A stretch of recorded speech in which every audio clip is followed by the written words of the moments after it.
On revient avec nos chers invités Germain Pouli et Gabin Adiao pour parler de cette visite du chef de la transition tchadienne en France. Il a été reçu par le président français Emmanuel Macron.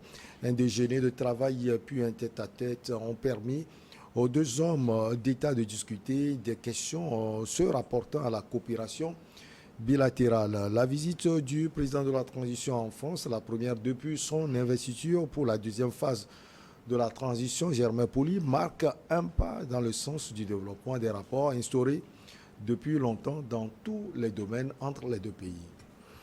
Oui, tout à fait. Je crois qu'au moment où certains voix en Afrique se lèvent pour combattre les coups d'État, je pense que même aujourd'hui l'Occident s'aligne pour dire qu'il y a certains coups d'État qui sont acceptables. Et donc particulièrement avec la situation au Tchad, où c'est vrai le départ du maréchal est intervenu dans des conditions assez brusques et douloureuses, dans un pays en proie à une insécurité, dans un pays qui aussi joue un grand rôle dans la stabilité donc de cette partie de l'Afrique. Et avant donc Macron, c'est le président Joe Biden quand même qui a fait l'honneur au général Itno Mahamat Déby de le recevoir lors du sommet. Donc Afrique-USA, où plusieurs autres colonels qui avaient opéré des coups d'État en Afrique n'avaient pas eu ce privilège. Aujourd'hui, quand Macron reçoit Déby, alors bon, ça ne choque plus. Je crois qu'on comprend un peu que ces grandes puissances-là ont décidé de travailler avec le Tchad, ont décidé d'accompagner la transition tchadienne et aussi de renforcer donc les liens de coopération donc, avec ce pays qui aussi, il faut le dire, est riche en pétrole, ce pays aussi qui joue un grand rôle dans la sécurisation donc, de l'Afrique, dans la lutte contre certains mouvements et dans la paix aussi dans certains pays comme la Centrafrique, avec qui ce pays partage quand même une frontière, et qui accueille d'ailleurs une partie des rebelles donc, qui ont fui ce pays. Alors que la France le reçoive, c'est pas une surprise. Maintenant, après, c'est pas le premier président que la France reçoit ces dernières semaines. Avant lui, il y a Ouattara qui est passé. Macky Sall en annonçait et tout ça. Donc je crois que la France aussi renforce ses relations avec l'Afrique. Et ça vient à un moment où le sentiment anti-français depuis quelques mois ou quelques années s'est exacerbé. Donc avec des décisions prises dans certains pays, notamment au Mali, un peu au Burkina, donc qui font croire ou qui laissent montrer que la France n'est pas aussi tranquille avec ses anciens partenaires, qu'elle est aussi bousculée par de nouveaux partenaires de certains pays africains, notamment la Russie. Et il est aussi à noter qu'au même moment que Déby est reçu donc en France, le ministre des Affaires étrangères, de Russie au Mali. Donc vous voyez un peu comment ça se joue. Au moment où la France livre des chars et des armes donc, à l'Ukraine, la Russie aussi livre du matériel au Mali qui était fourni par la France. Donc il y a peu, donc vous voyez que les cartes se redessinent en tout cas, et les relations s'intensifient, se fragilisent par endroits, mais se refont, se défont et se refont. Et donc je crois que c'est un nouveau schéma qui se dessine aujourd'hui, une nouvelle carte qui se dessine, de nouvelles cartes sont redistribuées comme on dit, et on espère que chaque pays qui pousse les pions donc dans ces différentes coopérations là arrive à garantir les intérêts de ces populations. En tout cas côté africain, c'est ce que l'opinion souhaite, et je pense que pour le Tchad aujourd'hui, une visite du général donc Déby en France bien perçu par ses partisans, donc qui disent que le Tchad a besoin de l'appui de la France pour conduire la transition. Maintenant, pour les adversaires, il va sans dire que ça va rappeler cet épisode où Macron était arrivé aux obsèques du maréchal, où il a promis ne pas être toujours aux côtés du Tchad, et ce message-là a été très mal perçu dans certains milieux. Au Tchad, ça a été perçu comme une caution donc à la dictature et au coup d'État. Mais comme on le dit et comme on le sait désormais, les pays n'ont que des intérêts. Et donc, pourvu que le Tchad gagne à travers cette rencontre-là, ce déjeuner-là, et que la France aussi, à la France, on ne va pas apprendre. À la France, on n'apprend pas un vieux singe à faire des grimaces. On ne dira pas qu'on espère que la France va gagner, mais espérons que ce soit gagnant-gagnant. Et pour l'Afrique aujourd'hui, on veut des coopérations plus justes, parce que ce que dénoncent justement les Africains, c'est des formes de coopération dans lesquelles l'Afrique gagnait peu et que la France gagnait plus. Si le message est entendu, je pense que les autorités françaises vont revoir leur copie et que cette visite-là va être très bénéfique au Tchad, aussi bien qu'elle l'est pour la France. Alors, Gabin Adjao, nonobstant les sentiments anti-français sur le continent, en tout cas, cette visite a pour base cette coopération fondée sur l'histoire entre les deux pays, la France et le Tchad. Oui, entre la France et le Tchad, c'est une vieille histoire d'amour. Ce n'est un secret pour personne. On le sait aujourd'hui. Moi, chaque pays est libre de choisir ses partenaires, et moi je ne vois même pas de problème à ce que le fils Idriss Déby fils puisse rendre visite à Emmanuel Macron, mais pour moi c'est un peu la manière, parce que ça n'a pas été notifié dans l'agenda officiel d'Emmanuel Macron. C'était comme une visite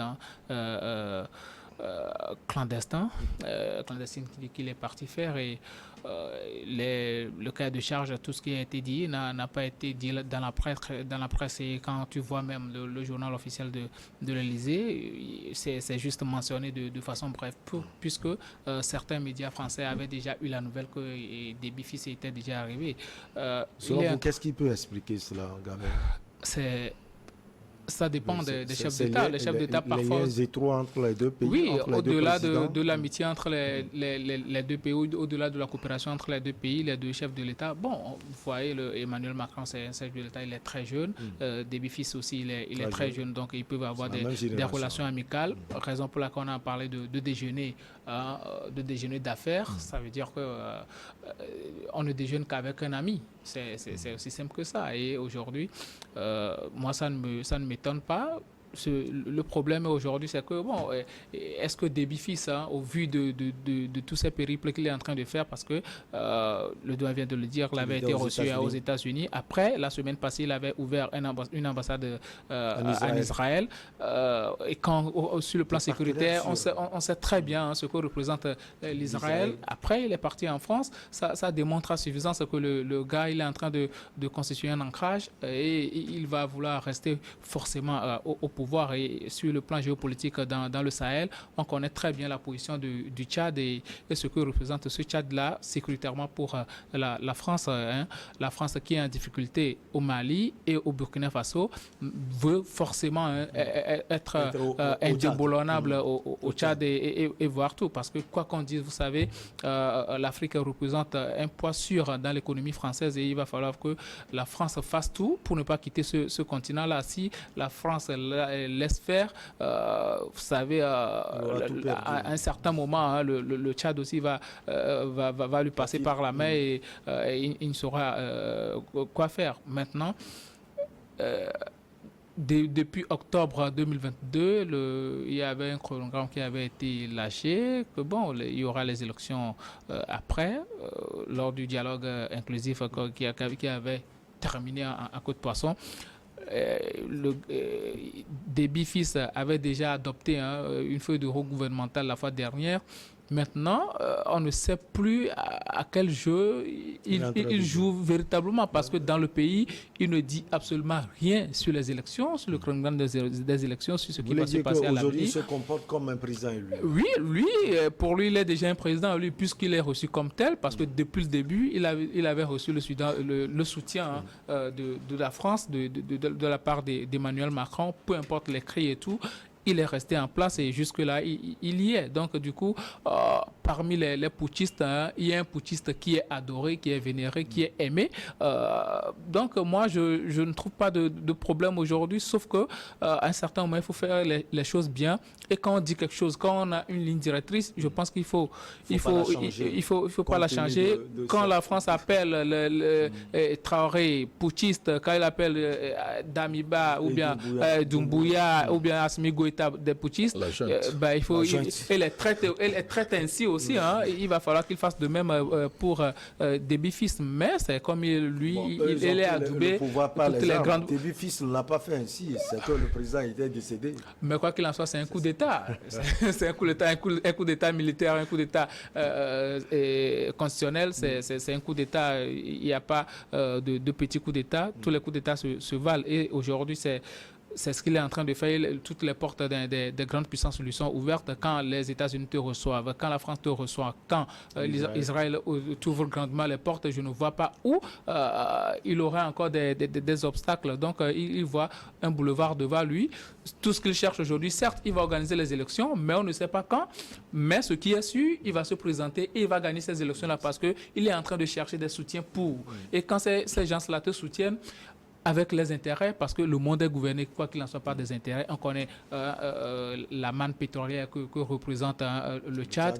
Du coup, quand il va signer ces accords-là, je suis sûr que ces pays-là vont le soutenir. Et après, il n'y aura pas de souci, il sera président élu et peut-être jusqu'au jour où il sera en désaccord avec ces puissances-là, il sera toujours en place.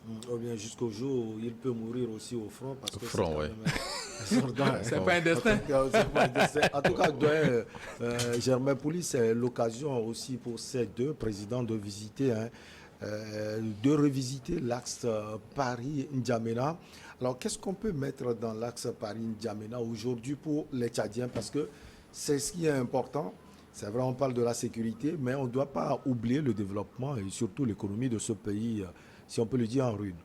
Oui, le Tchad a énormément besoin de la France. Et vous savez que la France agit dans ces pays africains-là qui ont en partage avec elle la langue française, essentiellement à travers des appuis au niveau du budget.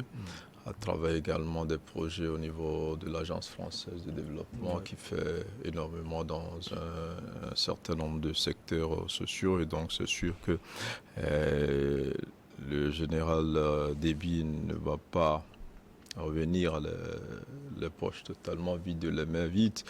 Et s'il ne vient pas avec du cash ou des projets déjà clés en main, c'est celui qui revient avec des promesses. Parce que vous savez que c'est la pré-campagne aussi qui commence. Et comme le disait Gabin, il se met déjà dans la peau d'un président de la République. Alors il faut qu'il se comporte comme tel. Il faut déjà qu'il amorce un certain nombre de projets de développement pour espérer demander aux électeurs tchadiens de lui apporter une sorte de rallonge pour continuer donc ce qu'il a commencé. Donc c'est sûr que sur le plan social et économique, Paris va beaucoup agir pour pouvoir aider politiquement donc le jeune Déby.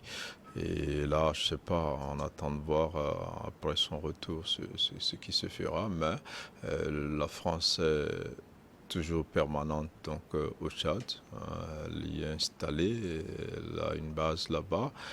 Elle a beaucoup aidé le feu maréchal Déby, donc toutes les fois que son pouvoir était menacé.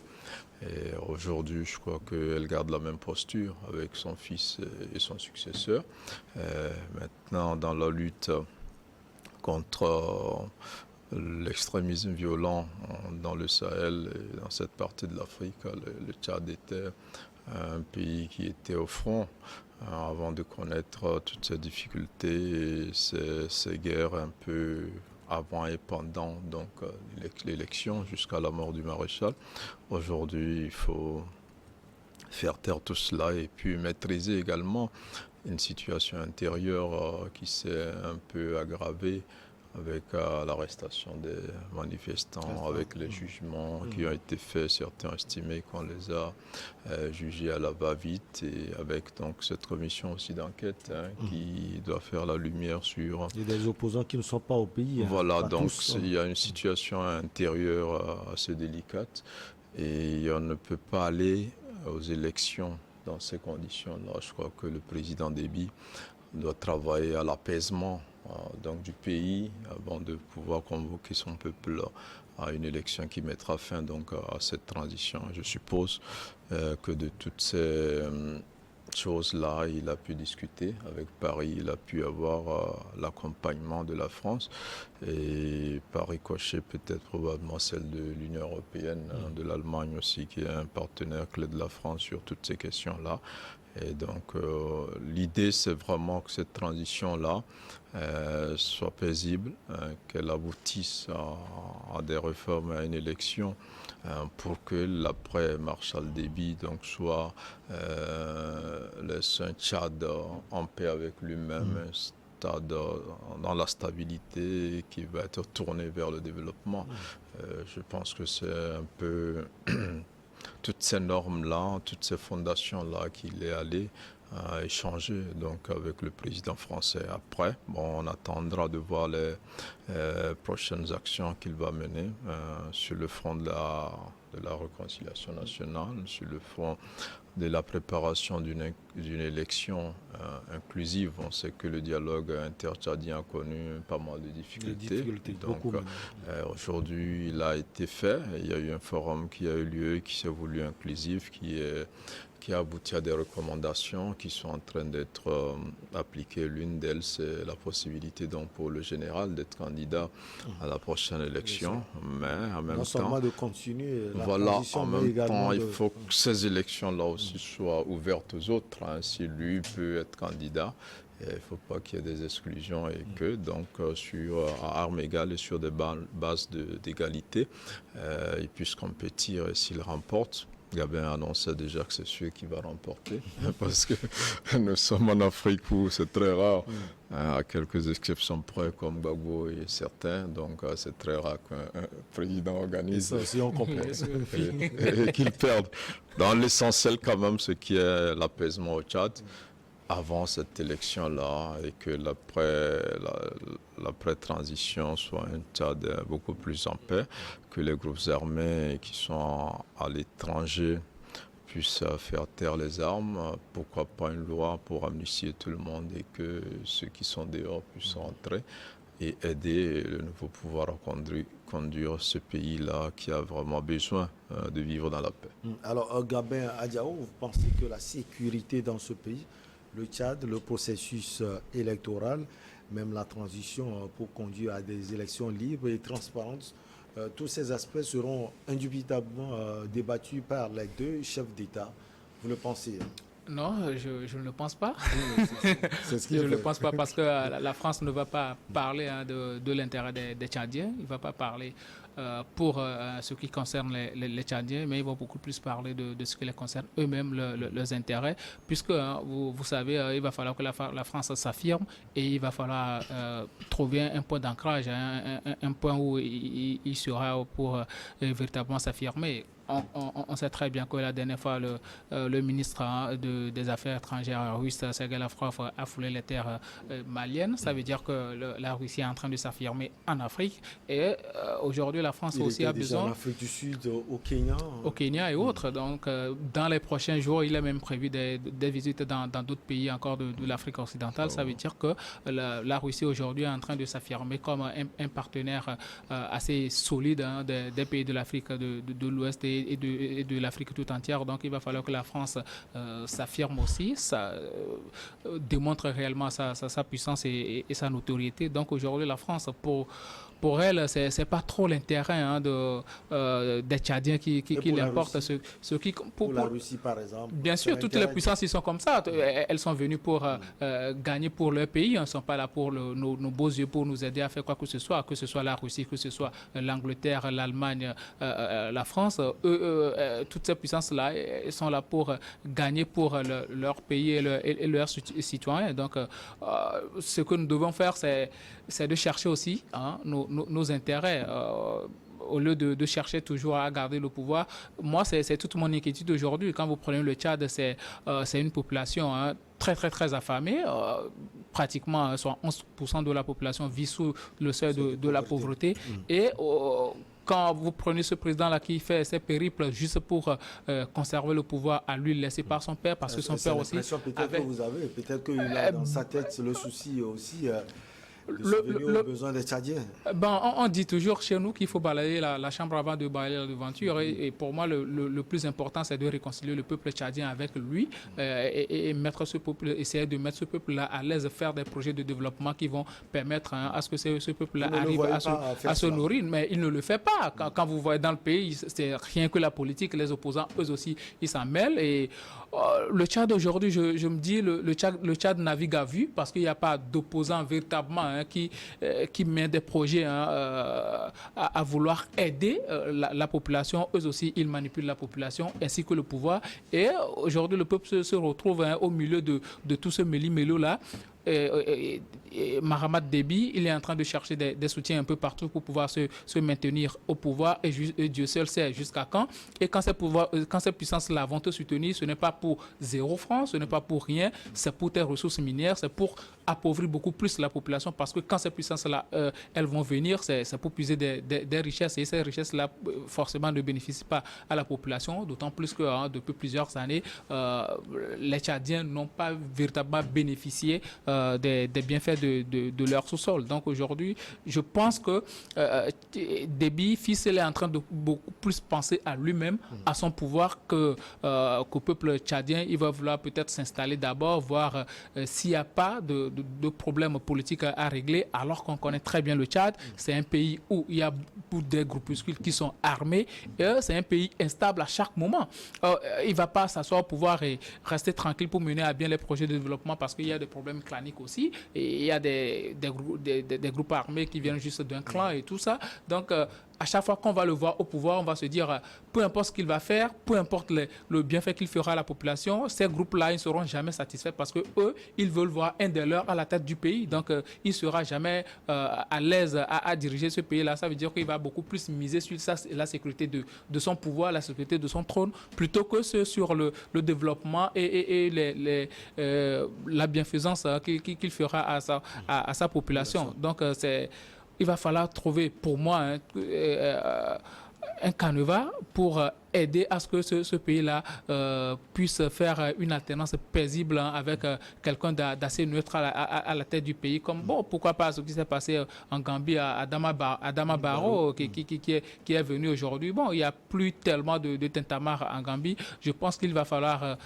trouver un canevas pour aider ce peuple tchadien-là. Sinon, je ne vois pas Idriss ou bien Mahamat Déby. Le nom de son père me revient à chaque moment.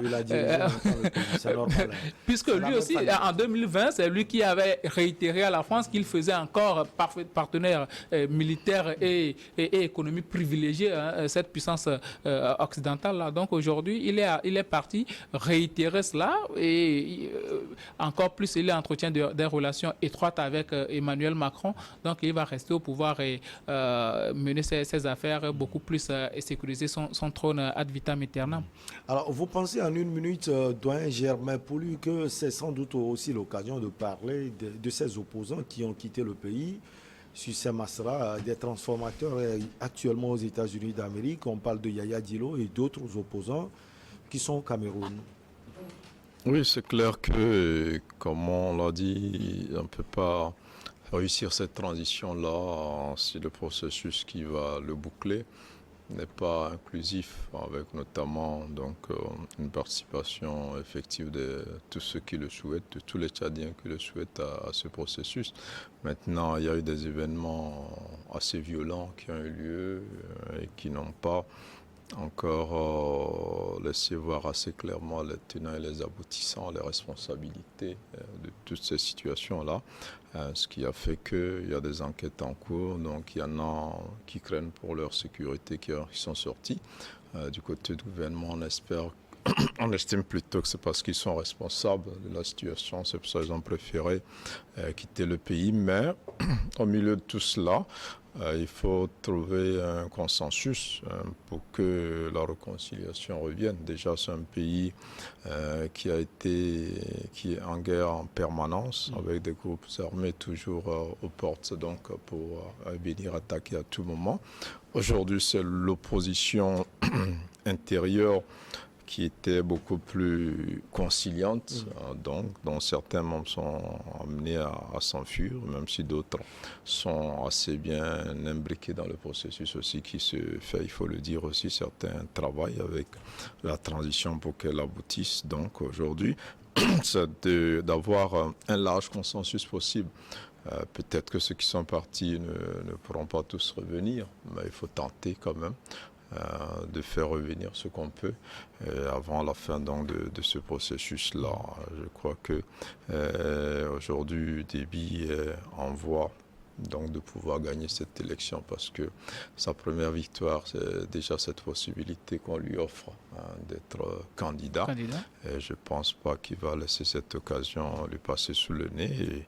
Et même s'il va remporter cette élection, il sait qu'il ne peut pas diriger ce pays sans la paix et on voit un peu tout l'effort qu'il a déployé, il a mis à contribution des anciens présidents comme Goukounouédé à l'époque donc pour aider à amorcer donc le dialogue avec l'opposition et surtout l'opposition armée. Donc c'est dire que c'est un chantier sur lequel il est obligé d'avancer, surtout d'aboutir parce que même si demain il règne et comme son père qu'il soit obligé de se retrouver un jour au front donc pour se battre, je ne pense pas que c'est la présidence qu'il veut, donc il devra se battre pour être le père là, de ce Tchad-là qui sera réconcilié avec lui-même.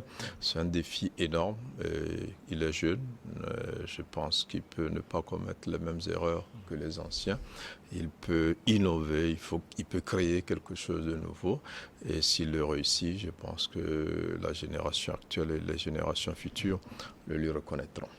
Alors, si vous le permettez, chers invités, on va marquer la pause pour le journal. On revient après pour la suite.